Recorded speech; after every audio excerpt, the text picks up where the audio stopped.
फिरोज मलिक का हाथ है और तू जानता है कि तू अगर फिरोज मलिक के आदमी पर हाथ डालेगा तो वो तुझे और तेरी पूरी पलटन को ऐसी जगह गायब कर देगा कि फिर। ऐसा बोलते हुए बब्बन जोरों से हंसने लग गया और सिगरेट के कश उड़ाने लगा। अशोक को अंदाजा हो गया था कि फिरोज मलिक के होते हुए वो गौतम से डायरेक्टली तो कोई बदला नहीं ले सकता, इसलिए उसने मन ही मन बोला, फिरोज मलिक के होते हुए गौतम पर हाथ डालना बेवकूफी होगी। रूपेश के लिए मैं अपने लोगों को बलि पर तो नहीं चढ़ा सकता। आखिरकार मुझे इनसे आगे भी काम लेना है, लेकिन अपने बेटे के साथ हुए बुरे सलूक का बदला भी मैं लेकर ही रहूंगा। कोई बात नहीं, अभी दिखावे के लिए इससे माफी मांग लेता हूं, लेकिन गौतम को तो मैं किसी भी हाल में नहीं छोड़ूंगा। ऐसा सोचते हुए अशोक ने हाथ जोड़कर बब्बन से कहा, मुझे माफ कर दो माई बाप, मेरे से गलती हो गई। मुझे मालूम नहीं था कि गौतम के ऊपर फिरोज मलिक का हाथ है, और ना ही रूपेश ने मुझे इसके बारे में बताया था, वरना मैं कभी भी इस मामले में टांग नहीं अड़ाता।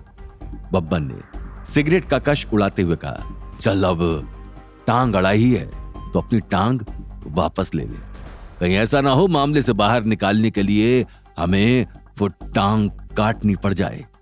अशोक ने बिलबिलाते हुए कहा, बिल्कुल माई बाप, आपका काम हो जाएगा, लेकिन बुरा ना माने तो एक बात पूछूं। गुस्ताखी माफ, लेकिन ये गौतम आखिर है कौन जिस पर फिरोज मलिक जैसे आदमी का हाथ है?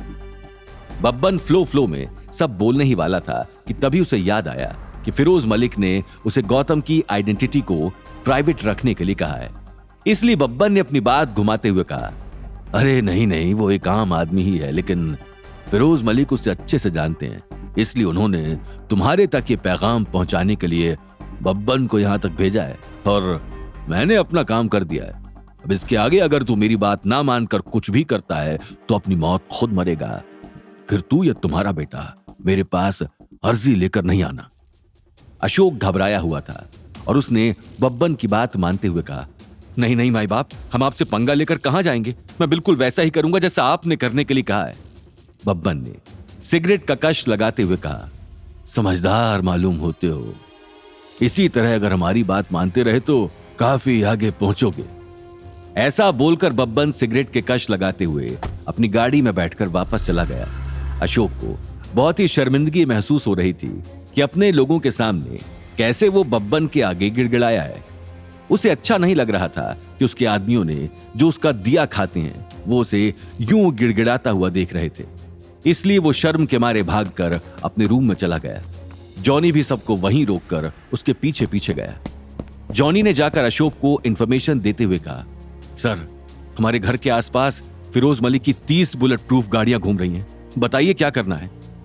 अशोक वैसे ही बब्बन की बातों से बौखलाया हुआ था, इसलिए उसने चिल्लाते हुए कहा, अभी नीचे इतना बड़ा तमाशा हुआ और तुम्हें समझ में नहीं आता मोटे, जाओ जाकर मना करो, हम कहीं नहीं जा रहे। इन आदमियों को उनके काम पर वापस लगाओ और थोड़ी देर तक मुझे डिस्टर्ब मत करना। जॉनी ने अपने सीने पर हाथ रखते हुए कहा, जी सर, बिल्कुल, लेकिन क्या हम रूपेश सर के गुनहगारों को यूं ही खुला छोड़ देंगे? और अवनी का क्या, जिसे रूपेश सर अपने लिए हासिल करना चाहते हैं? अशोक ने अपनी टेबल पर पड़ा ग्लोब घुमाते हुए कहा, तुम उसकी फिक्र छोड़ दो। बेशक हम डायरेक्टली फिरोज मलिक के आदमी गौतम पर हाथ नहीं डाल सकते, लेकिन मुझे यह खेल चुपके से खेलना आता है। अभी तुम जाओ, आगे जो भी प्लान होगा मैं तुम्हें बताऊंगा।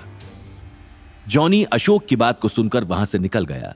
यहां दूसरी ओर बब्बन गौतम के घर पर गया, जिसने उसे एप्रन पहने हुए और हाथ में कड़छी लिए हुए देखा। अरे गौतम जी, आप ये सब क्या कर रहे हैं? गौतम ने बब्बन के हाथ में कड़छी पकड़ा दी और उसके हाथ में अपना एप्रन निकालकर थमा दिया और कहा, मैं जो भी कर रहा हूं इस वक्त मुझे करने दो।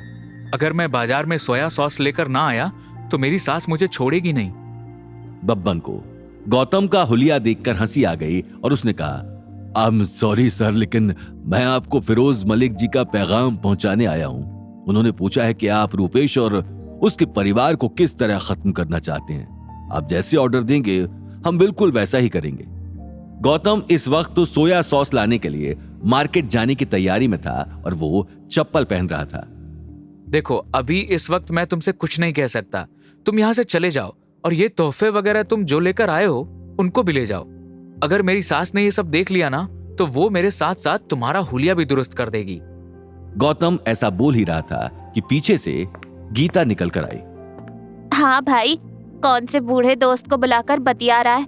पिछले 10 मिनट से तुझे सोया सॉस लाने के लिए कह रही हूँ और अभी तक तुमसे जाया नहीं गया। मैं तो कहती हूँ घूंघट भी ओढ़ लो, तुम्हारा होलिया पूरा हो जाएगा। गीता का रवैया गौतम की तरफ देखकर बब्बन ने मन ही मन कहा, पता नहीं ये लोग गौतम सर को क्या समझते हैं। जब इनके सामने उनकी असलियत आएगी तब इनकी अकल ठिकाने आएगी। गौतम बब्बन को वहां से भेजकर मार्केट में सामान लेने के लिए निकल गया, लेकिन तभी उसके सामने एक बहुत बड़ी गाड़ी आकर अचानक रुक गई। अगर ब्रेक ना लगाया होता तो गौतम वहीं पर ही एक्सीडेंट में मारा जाता। आगे की कहानी जानने के लिए देखिए अगला एपिसोड सिर्फ पॉकेट एफएम के यूट्यूब चैनल पर और रॉयल वारिस के सारे एपिसोड्स को सुनने के लिए डिस्क्रिप्शन में दी लिंक से डाउनलोड करें पॉकेट एफएम ऐप।